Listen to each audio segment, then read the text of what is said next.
제주시 갑선거구에서는 더불어민주당 후보와 국민의힘 후보가 맞대결을 펼치고 있습니다. 제주시 갑선거구 후보 지지도에서는 더불어민주당 문대림 후보 56%, 국민의힘 고광철 후보 29%로 후보 간의 격차는 27%포인트였습니다. 당선 가능성에서는 문대림 후보 66%, 고광철 후보 16%로 후보 간의 격차는 50%포인트였습니다.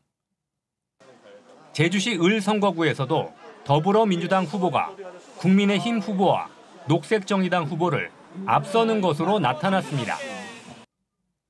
제주시 을 선거구 후보 지지도는 더불어민주당 김한규 후보 62%, 국민의힘 김승욱 후보 26%, 녹색정의당 강순하 후보 3%로 1위와 2위의 격차는 36%포인트였습니다. 당선 가능성에서는 김한규 후보 69%, 김승욱 후보 12%로 후보 간의 격차는 57%포인트였습니다. 서귀포시 선거구에서도 더불어민주당 후보가 앞섰지만 국민의힘 후보와의 격차는 제주시 지역보다 작았습니다. 서귀포시 선거구 후보 지지도는 더불어민주당 위성곤 후보 51%, 국민의힘 고기철 후보 41%로 후보 간의 격차는 10%포인트였습니다. 적극적 투표층에서는 위성곤 후보 53%, 고기철 후보 44%로 후보 간의 격차는 9%포인트였습니다.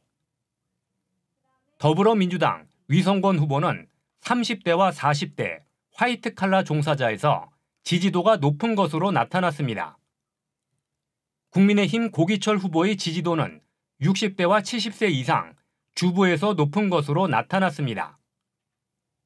당선 가능성에서는 위성곤 후보 57%, 고기철 후보 24%로 후보 간의 격차는 33%포인트였습니다. MBC 뉴스 조인우입니다.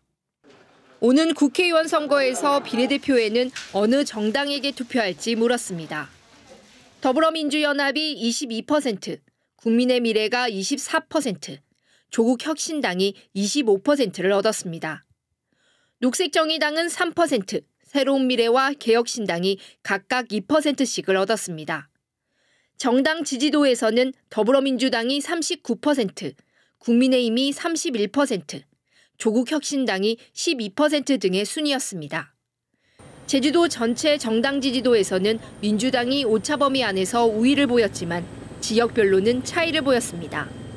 서귀포시의 경우 국민의힘이 37%로 36%를 얻은 민주당보다 오차범위 안에서 높게 나왔습니다.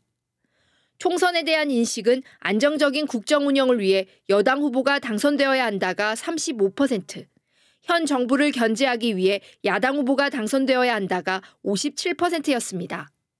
서귀포시 지역구의 경우 안정적인 국정 운영을 위해 여당 후보가 당선되어야 한다가 41%, 현 정부를 견제하기 위해 야당 후보가 당선되어야 한다 49%로 3개 지역구 중 격차가 가장 작았습니다. 투표 참여 의향은 반드시 투표할 것이다 80%, 가능하면 투표할 것이다 14%, 투표할 생각이 없다 6%였습니다. 이번 여론조사와 관련해 자세한 사항은 중앙선거 여론조사 심의위원회 홈페이지에서 확인할 수 있습니다. MBC 뉴스 박주연입니다.